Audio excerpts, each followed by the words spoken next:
I think people are concerned, like what's going on behind closed doors. When they were told the news, a lot of them were crying, like tearing up, because if you think about your whole life dedicated to this sport and you're left with an ultimatum of whether to transfer and, potentially be set back academically or to stay here and not do the sport that you love and you trained your whole life for, I think that's a really tough decision. So the wrestlers, I know that they've been very impacted by this. Everyone kind of took their time to sit there in the silence. Some people said some things. I was one of the guys that, I sat up and I said, just kind of told the guys that it's shocking and it's kind of heartbreaking, but it's no different than any other adversity we face. Told them that it's like God's always got us. That's a part of why we're here at CBU. We know that God, He's working in our lives. And so that was like one of the things that I feel like we tried to lean on, especially from our coaching staff too, was just understanding that things are going to happen how they're supposed to, regardless of the fight that we have. The way in which this news was released was a little convenient. It was January 2nd, the day after New Year's. There was no other announcement other than an article online, which I don't think many students are looking at, Googling online the day after New Year's. I know I wasn't, like, that's not what I'm doing. So I think that within the general student body, there's a lot of lack of awareness. And the only form of awareness has really been our efforts with Keep CBU Wrestling. I feel like most of the team are in a situation similar to me where they really are just still trying to figure it out. It's really hard to want to leave this community in terms of the school itself, the faculty and the support that you have, being in Southern California, beautiful weather, great community, great education, and so it's really hard for me to leave that. Like I said, I'm blessed to be here and I see that every day. But also wrestling has given me this opportunity. Wrestling's been that avenue for almost all of us to achieve our goals, not just on the wrestling mat, but in life, to get us to places we never thought we'd be.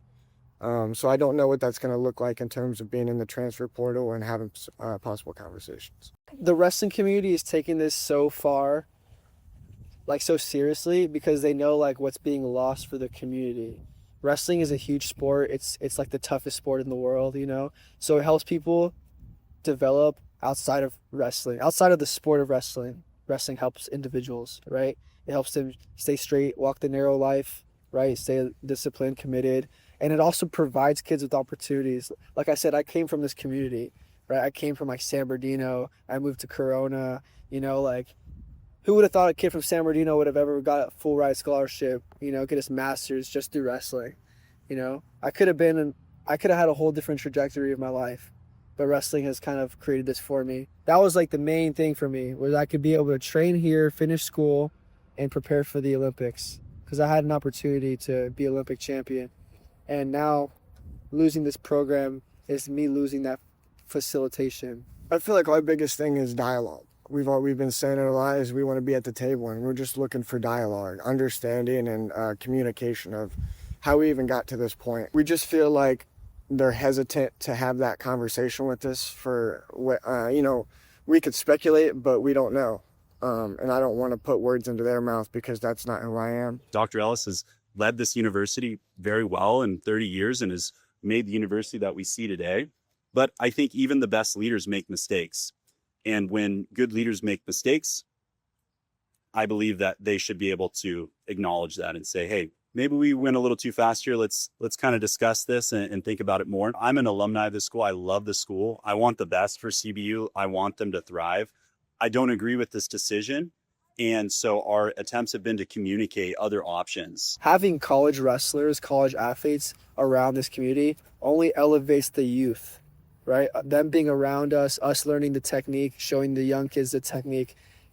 You're giving 10-year-olds 20-year-old lessons, right? So by the time they get to their 15, 16, 20 years old, they're already so advanced. And that's what's being lost here, is that we have the resources here, the talent, the minds, all the things here for kids to expand wrestling throughout this community, and we're losing it.